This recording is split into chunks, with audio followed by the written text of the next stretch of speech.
The conditions of our lives at this time and for the last, the beginning of 2020 really, has been a year of trial, a year of difficulty, a year of hardships, a year of things that we would never have imagined last year or in December. We would never have imagined that we would have been shut out from our masajids for months and weeks and months. And despite all of that hardship and condition, we're here today in smaller numbers. By the mercy of Allah subhanahu wa ta'ala, we're still here.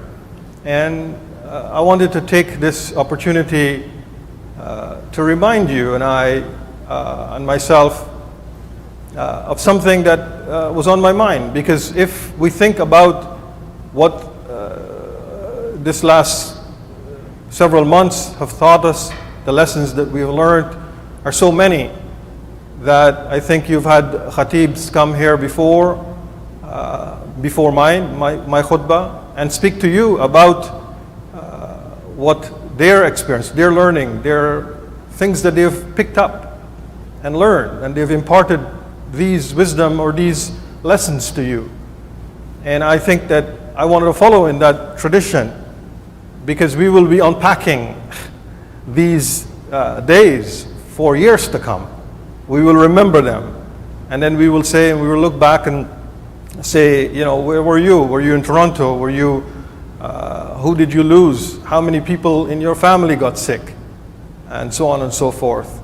And so the ayah of Allah subhanahu wa ta'ala that I quoted from Surah Sajda, الَّذِي أَحْسَنَ كُلَّ شَيْءٍ خَلَقَهُ, that Allah subhanahu wa ta'ala says, who made all things ahsan,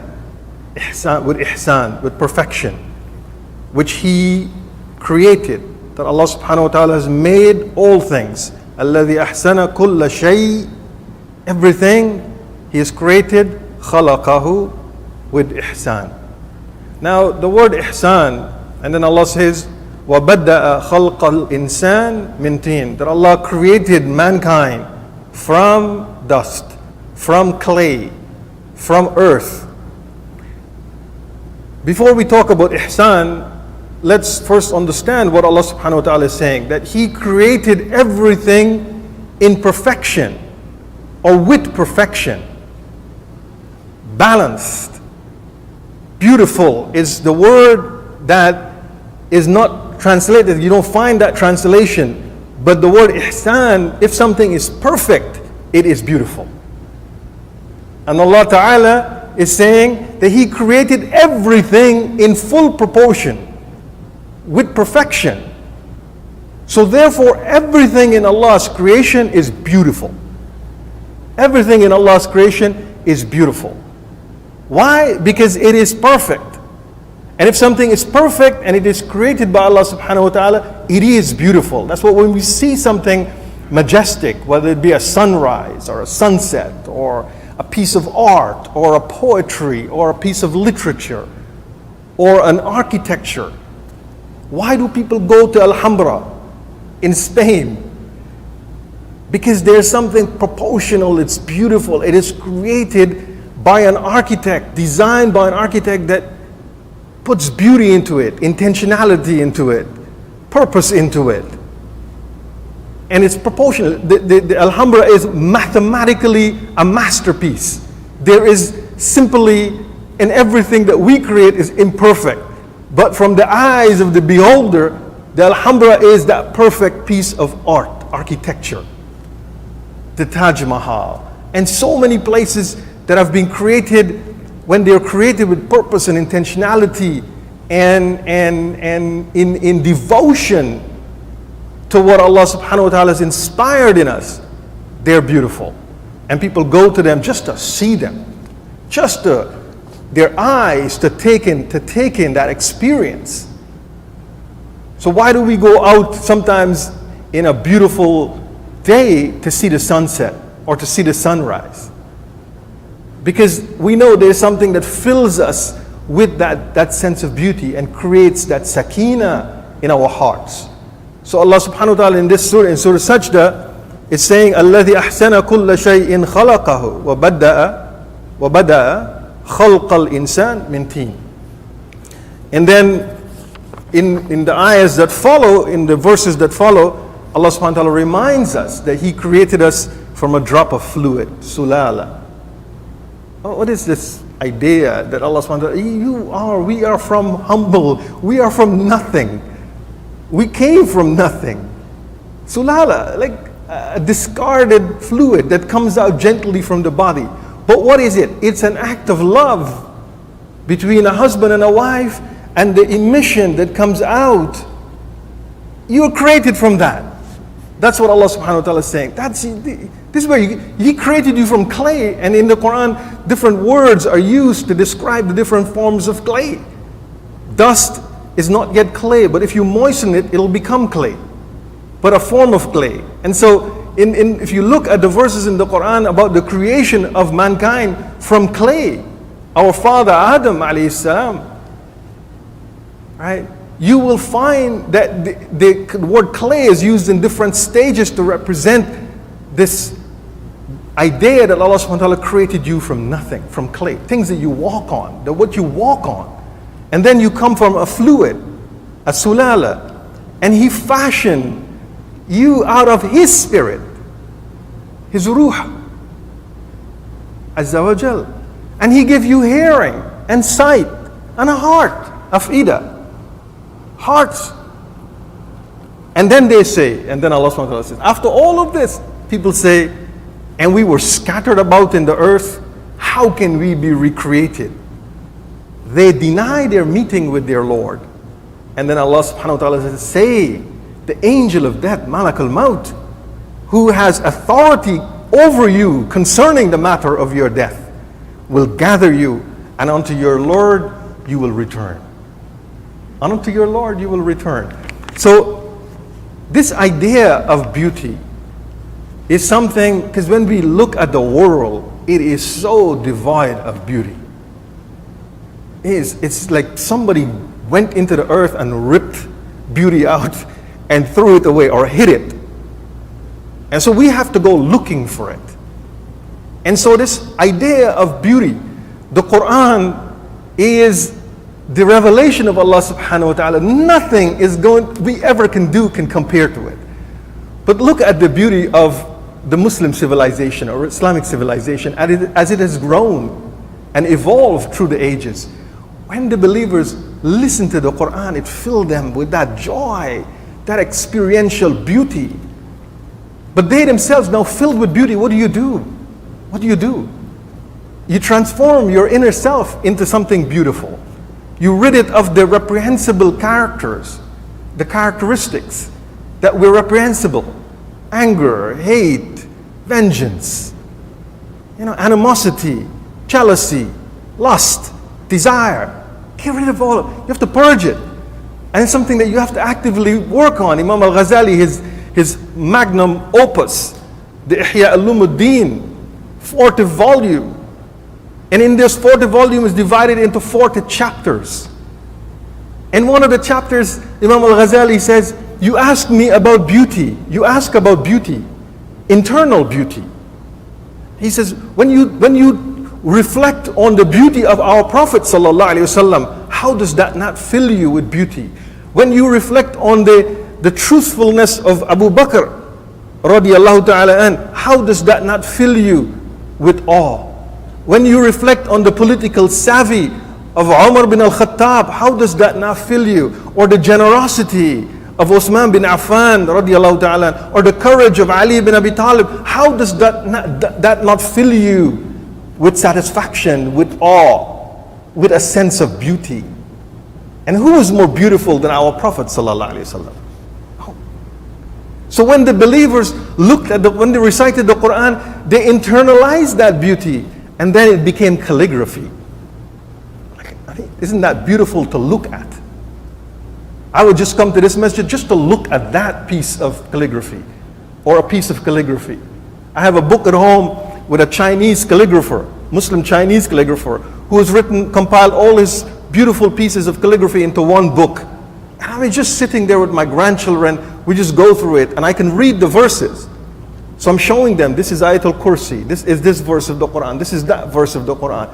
Just the struggle. And if you see him in action, I mean, it's just the most remarkable thing. And people who reflect on the life of the Prophet ﷺ and wrote poetry in honor of our Prophet ﷺ. That was poetry even today in the Indian subcontinent, in Pakistan, Bangladesh, India. They recite these poetry. And you can see people go, even Modi, who hates Muslims, you see him go in a state of hal, listening to the poetry in honor of our Prophet ﷺ. Modi. Right? And so, beloved brothers and sisters, surround yourself with beauty. This idea of ihsan, the hadith, the famous hadith of our Prophet ﷺ that is recorded in the collection of the 40 hadith, the Arba'in of Imam al-Nawawi. Someone came to the Prophet ﷺ that the companion said they had never seen. And this is Umar bin al-Khattab is narrating this hadith. We had never seen him before. He didn't look like he had traveled. So they don't know this guy. They don't know this man. He is not really traveled. He's not disheveled. He is like well groomed, well put together, impeccable white clothes. He comes and he sits before the Prophet ﷺ. Now imagine the Messenger of Allah ﷺ is sitting with his companions. And they're all talking, and then someone comes and he sits before the Prophet ﷺ, and his knees touches the knee of the Prophet ﷺ. And he then leans over. So the hadith tells you this, but you have to read the sharh, the explanation of the hadith, to understand, to see, to visualize what the conversation is going to be like. So he comes, imagine I'm sitting in the jalsa position, that position, and you come and you sit in the jalsa position, but you sit so close to me that your knees are touching my knees. That's what happened. And he rests his palms on the knees of the Prophet ﷺ, on the thighs of the Prophet ﷺ. So what is happening? He is kneeled over. He is bent over. This is what the hadith is saying. He rests his hand and he says, "Akhbirni anil Islam." Tell me about Islam. And the Prophet ﷺ answers him. And he says, "Sadaqt, you have spoken the truth." Umar bin al-Khattab, this is Umar. So big, when he stands next to his horse, they thought he was riding it. This is Umar bin al-Khattab, the ferocious Umar. People feared him. He said, what? How could you ask the Prophet ﷺ a question, then he answers you and you say, you've spoken the truth? That's kind of disrespectful. But remember, he's still in that position. So they're trying to figure out what's going on here. Then he says, what is Iman? The Prophet ﷺ answers. Then he says, فَأَخْبِرْنِي عَنِ الْإِحْسَانِ. And the Prophet ﷺ says, أَن تَعْبُدَ اللَّهَ كَأَنَّكَ تَرَى فَإِن لَمْ تَكُنْ تَرَى فَإِنَّهُ يَرَى. That you worship Allah subhanahu wa ta'ala as if you see Him. But knowing that you cannot see Allah, you are aware, you are conscious that He sees you. That is ihsan. That's why Allah subhanahu wa ta'ala says He is with the muhsineen. Allah subhanahu wa ta'ala is with the beautifiers. Inna Allah la'ma'al muhsineen. Allah subhanahu wa ta'ala is with the beautifiers. If you surround yourself with beauty, which incidentally comes from your relationship with Allah subhanahu wa ta'ala, our relationship with Allah subhanahu wa ta'ala, it comes from there, and then it infuses in us, and out of us comes only beauty. Our behavior with each other. How much lesson do we have to learn in order to be gentle with each other, to be merciful with each other, to be kind with each other, to be compassionate with each other? We have been isolated in our homes for so long. Nobody has been, like we have been in khalwa. Allah subhanahu wa ta'ala just took all of us and put us in khalwa. Yes, isolation. Whenever I travel to the Middle East, I was in Yemen, in Tarim, in a village, a small little city in Hadramaut, in the valley of Hadramaut. And they preserve their masajids, mashallah, beautifully, like they do in Morocco and Egypt and in traditional cities in not the whole city, but in the traditional older cities, they preserve their masajids that are 1,000 years old. And there you see the areas where Imam al-Haddad, one of the great imams, 350 years ago, who lived, his masjid is still there. And Imam al-Haddad, he wrote an awrad, a wird, called the ratib. And we recite it every day in our engagement, part of our, after Salatul Fajr and Salatul Isha and so on, we recite the ratib and the wird al-shahir. And in the masjid, they write the whole thing. You can see in the masjids, the whole wird is written on the walls to remind people that this is the masjid of Imam al-Haddad. And they have his tasbih that he has, that his sibha, they still preserve it in a glass cake to remind people that these were people who and his home was next to the masjid, so they've incorporated in rebuilding the masjid or in preserving the masjid, they've incorporated his home. And when you look at his home, and he had many children, it was so small. It was like one room in my house, something like 11 by 11 square feet. That was his home. And we still remember him these days. We still remember him today. When I look at Morocco, for example, in the city of Fez, you know, Titus Burckhardt, we call him Sidi Ibrahim. He died in 1984. He wrote he was a Swiss historian, architect, archaeologist. Brilliant, completely brilliant man. I mean, his works are amazing. He wrote this book called Fez, City of Islam, on Fez. And he said, when he was studying Fez, he had a grant from the United Nations. He was studying Fez, and he wanted to look at the people that were part of the Fez community in Fez, Morocco.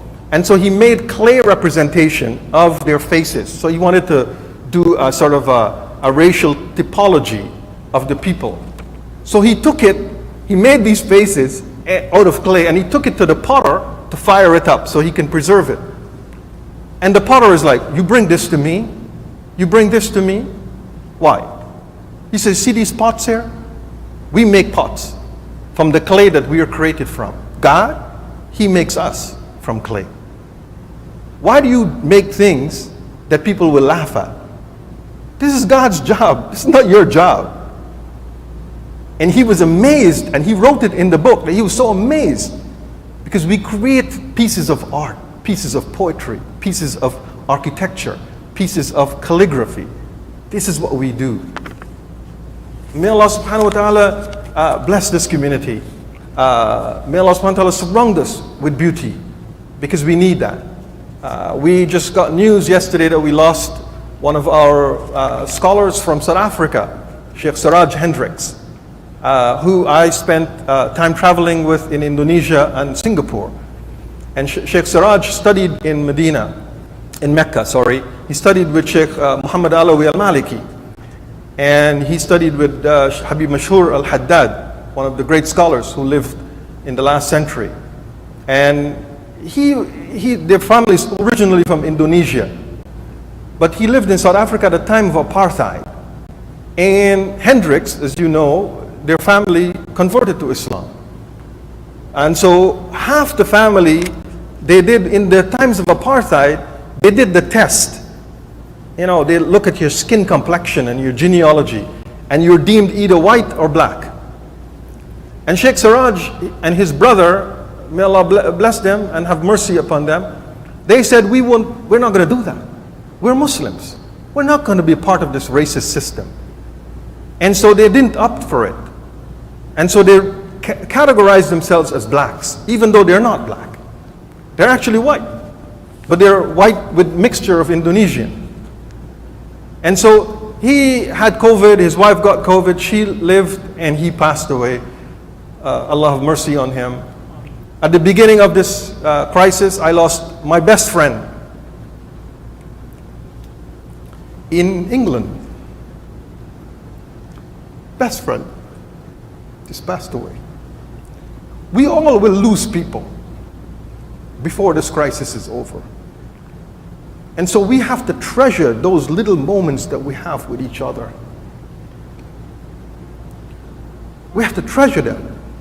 These are precious times with your children. Everybody is going through a bit of difficulty and hardship. Everybody. Our children are going to go through even more hardships than we are, especially if they have children, grandparents. Care for people. This community is doing incredible. I'm so proud to be part of this community. I can't do much, but man, the things that you've done is just so incredible. Feeding people who are needy. May Allah bless you all. Bless your families. Bless our volunteers. Bless the President and Hafiz Asim for doing all they're doing. أقول قولي هذا وأستغفر الله لي ولكم ولسائر المسلمين لكل ذنب إنه هو الغفور الرحيم.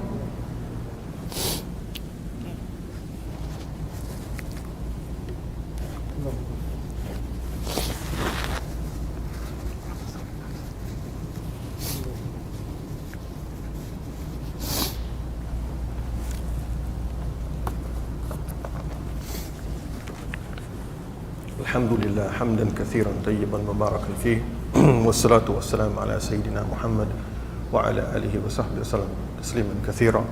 أعوذ بالله من الشيطان الرجيم. بسم الله الرحمن الرحيم. إن الله وملائكته يصلون على النبي يا أيها الذين آمنوا صلوا عليه وسلموا تسليما. اللهم صل على سيدنا ومولانا محمد وعلى آل سيدنا ومولانا محمد بعدد من صلى وصام. اللهم صل على سيدنا محمد وعلى آل سيدنا محمد بعدد من قعد وقام. وصلى الله تعالى على جميع الأنبياء والمرسلين والملائكة المقربين والخلفاء الراشدين، خصوصا على خير البشر بعد الأنبياء بالتحقيق أمير المؤمنين سيدنا أبي بكر الصديق رضي الله تعالى عنه، وعلى مزين المنبر والمحراب سيدنا عمر بن الخطاب رضي الله تعالى عنه، وعلى كامل الحياء والإيمان أمير المؤمنين سيدنا عثمان بن عفان رضي الله تعالى عنه، وعلى مظهر العجائب والغرائب أمير المؤمنين سيدنا علي بن أبي طالب رضي الله تعالى عنه وكرم وجوههم، وعلى الإمامين الهمامين أمير المؤمنين سيدنا أبي الحسن والحسين رضي الله تعالى عنه، وعلى أمهما سيدة النساء فاطمة الزهراء رضي الله تعالى عنه رضي الله تعالى عنها. اللهم أيد الإسلام والمسلمين بالإمام العادل والخير والطاعة واتباع سنن سيد الموجودات. اللهم انصر من نصر دين محمد صلى الله عليه وسلم وجعلنا منهم.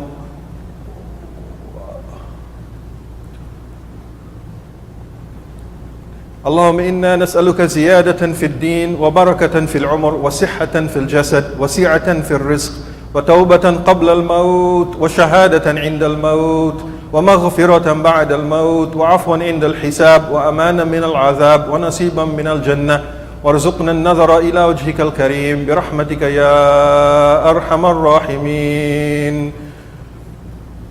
أقول الصلاة إن شاء الله.